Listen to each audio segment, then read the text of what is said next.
kita bisa mengidentifikasi masing-masing posisi itu untuk melakukan adjustment. Karena apa? Karena halo, kita jumpa lagi di channel Mekanik Hebat. Pada kesempatan kali ini kita akan bahas tentang adjust valve pada Mercedes-Benz Actros. Namun sebelum itu, mari sama-sama kita dukung channel ini supaya lebih berkembang dengan klik subscribe dan aktifkan tanda lonceng agar teman-teman semua bisa mendapatkan notifikasi pembaharuan video di channel ini.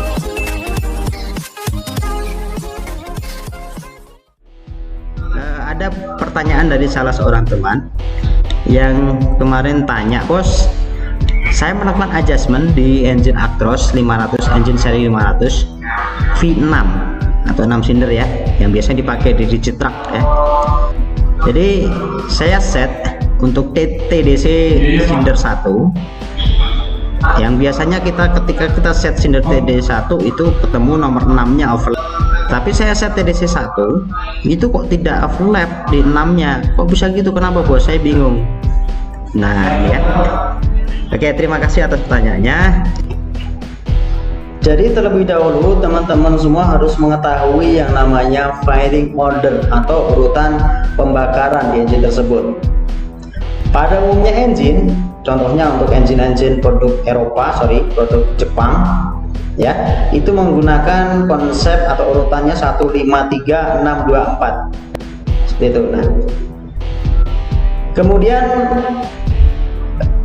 beda langkah setiap silinder itu didapatkan dari 720 dibagi 6. Jadi angka 720 itu adalah konsep dari engine 4 stroke. Itu engine yang menghasilkan usaha, satu kali usaha melalui 2 kali putaran crankshaft ya. Kalau satu kali putaran 360 derajat, kalau 2 kali putaran sama dengan 720 derajat. Nah, di sini ada spesifikasi beda langkah setiap silinder, artinya jarak stroke setiap silinder itu bisa kita hitung dengan cara menghitung 720 derajat dibagi jumlah silinder sama dengan 120 derajat. Nah, kemudian panjang setiap langkah itu adalah 180 derajat. Nah, ini kotornya ya pada aktualnya, karena di engine itu ada spesifikasi derajat. Misalkan contohnya suatu engine A memiliki 15 derajat BTDC ya, atau 15 derajat intake open, start opennya membuka 15 derajat sebelum titik mati atas atau before top dead center ya. Kemudian akan menutup di contoh katakanlah 10 derajat after bottom dead center, setelah titik mati bawah. Nah, pada aktualnya seperti itu ya. Dan untuk exhaust sendiri akan membuka dia di angka 10 derajat sebelum titik mati bawah dan menutup 15 derajat setelah titik mati atas atau ATDC. Nah, itu ada spesifikasi engine yang nanti akan mempengaruhi overlapping. Andainya perpanjangan sudut buka maupun nutup valve tadi, maka di TDC akan terjadi valve overlap atau langkah pembilasan ya. Tujuannya untuk pembilasan udara dari intake manifold supaya bisa masuk mendorong udara kotor keluar melalui exhaust manifold seperti itu ya. Ini kondisinya kedua katup antara exhaust dan intake itu sama-sama membuka.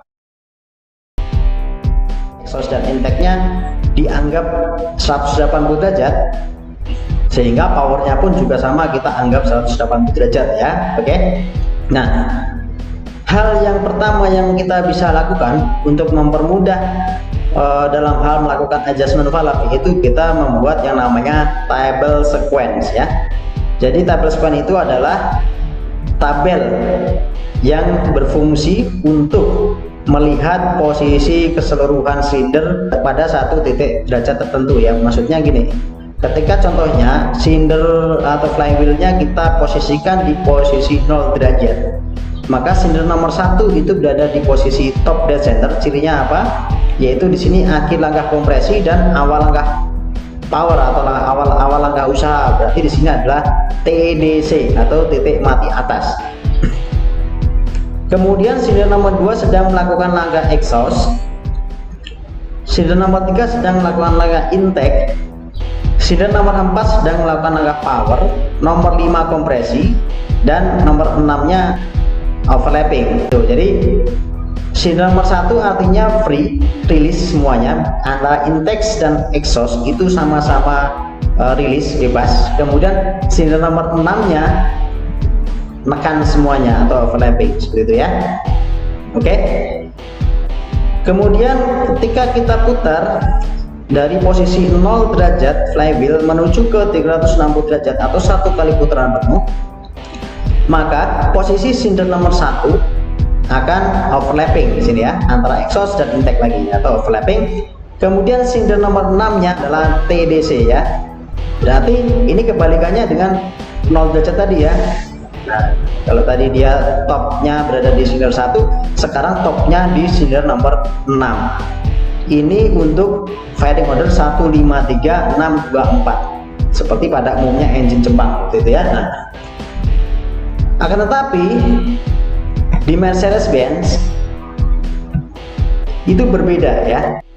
Untuk engine Mercedes-Benz 501LA memiliki firing order 142536, sehingga dia posisinya akan berbeda ya. Kalau beda langkah setiap sindernya sama, masih 120 derajat.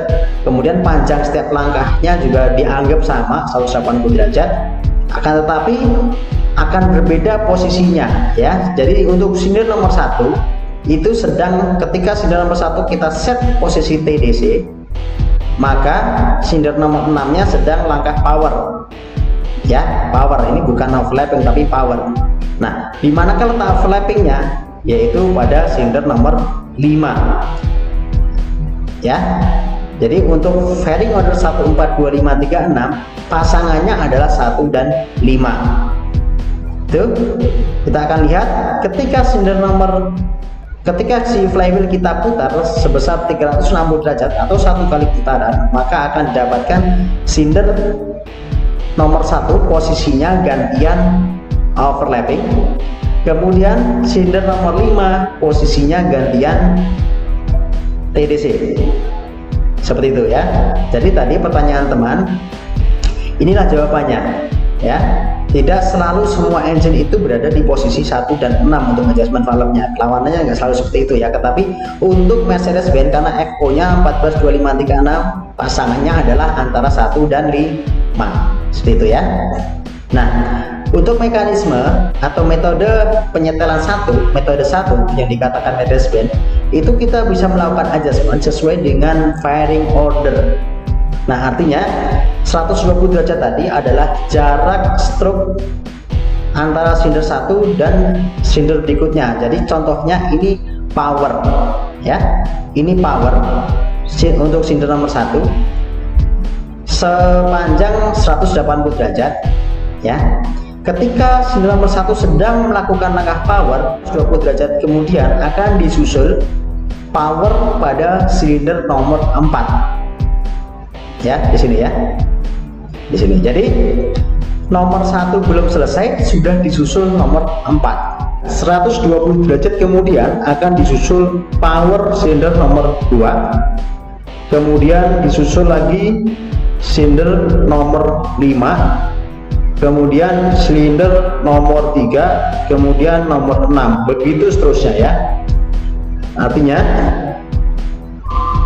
kita bisa mengidentifikasi masing-masing posisi itu untuk melakukan adjustment. Karena apa? Karena akhir langkah kompresi dan awal langkah power itu adalah top dead center. Kita kembali lagi ke sistem mekanisme untuk metode 1 adjust valve Mercedes-Benz, itu dengan cara melakukan adjustment sesuai dengan firing order. Nomor 1 ini sedang power 120 derajat, ketika kita putar flywheelnya sebesar 120 derajat akan mendapatkan top ya, top silinder nomor 4 120 derajat, kemudian top silinder nomor 2, kemudian nomor 5, kemudian nomor 3, kemudian nomor 2, nomor 6 ya, seperti itu. Jadi itu adjustment valve yang paling ideal.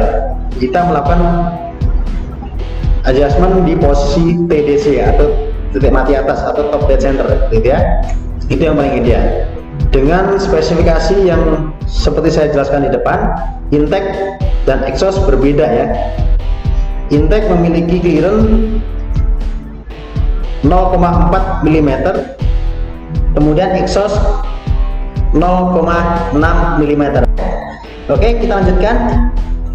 Untuk metode penyetelan atau adjust valve metode 2 seperti yang Mercedes-Benz bilang, itu kita bisa sebenarnya sama dengan metode pada punya mobil Jepang. Silinder nomor 1 pada posisi TMA atau top ya, top 1, sehingga kita bisa melakukan adjustment di baik itu di intake maupun di exhaust valve. Kemudian silinder nomor 2 sedang melakukan langkah intake, maka intake pasti akan menekan sehingga kita lakukan adjustment pada exhaustnya ya. Exhaustnya kita lakukan adjustment. Kemudian untuk silinder nomor 3 dia sedang melakukan exhaust, maka kita lakukan adjustment di intake-nya. Kemudian silinder nomor 4 sedang melakukan kompresi, bisa dua-duanya, akan tetapi kita pilih yang paling jauh dari titik 0 derajat. Berarti ketika kita milih intake, barusan dia melakukan langkah intake ya, maka kita pilih adjustment untuk exhaust seperti itu ya. Kemudian silinder nomor 5 sedang overlapping, tidak bisa dilakukan adjustment, biarin aja ya. Kemudian silinder nomor 6 seperti yang tadi nomor 4, sebentar lagi dia ingin melakukan langkah exhaust, maka kita lakukan adjustment pada intake. Jadi di sini kita lakukan intake. Oke. Selanjutnya ketika posisi top 1 sudah selesai dari 1 sampai 6, sudah kita lakukan seperti prosedural tadi, kita putar flywheel sebanyak 360 derajat atau satu putaran ya, satu putaran penuh, sehingga mendapatkan untuk silinder nomor 1-nya overlapping. Artinya untuk posisi baik intake dan exhaust sama-sama nekan, tidak bisa di adjust.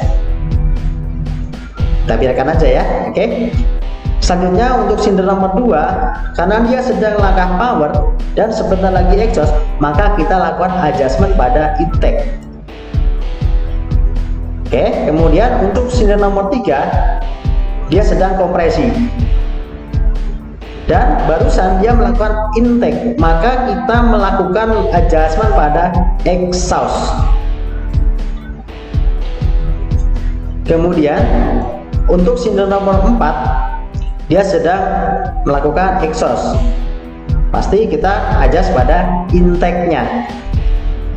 Kemudian untuk silinder nomor 5 akhir kompresi awal power, artinya top dead center atau titik mati atas atau TDC, kita bisa melakukan adjustment di dua-duanya, baik intake maupun di exhaust. Kemudian untuk silinder nomor 6, karena dia sedang melakukan langkah intake, maka kita lakukan adjustment pada exhaust. Demikian yang saya sampaikan. Jika ada pertanyaan silahkan tulis di kolom komentar.